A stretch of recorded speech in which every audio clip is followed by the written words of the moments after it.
Now let's look into more details on investment asset classes. Which ones will be more suitable for where you're at and where you're trying to get to.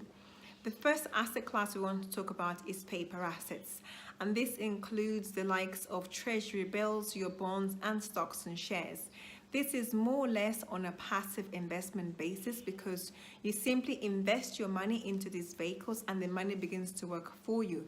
So you must be clear that this particular one is not always looking at short-term investments, but rather long-term investments.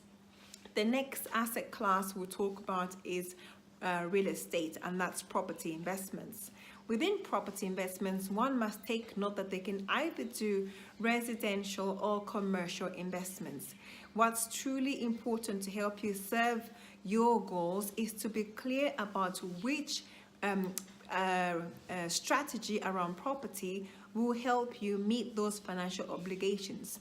I'll give you an example. So right now what we do is we supply quality, affordable accommodation to working professionals. Within our markets, we understand that that is within residential, and we're looking at cash flow positive opportunities as well as long-term capital growth. So we are clear about that investment model.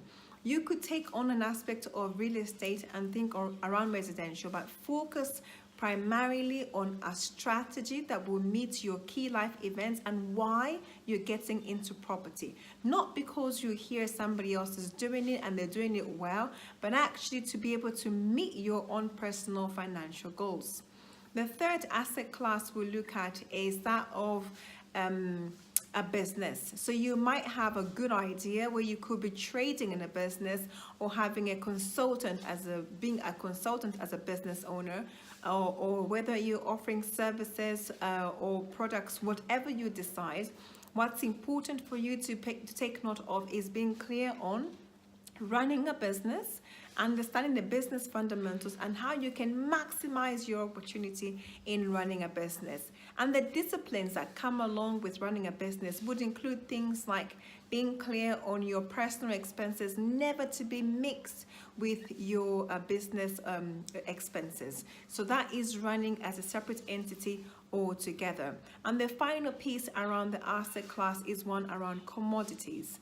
If you engage in commodities as an avenue, you also need to look at where the markets are going, what the future trends are, and also looking at the past history and the performance around those industries. When we talk about commodities, we include things like your grains, your precious stones, etc., etc. So you be clear about which particular strategy would suit you best and you take on that route.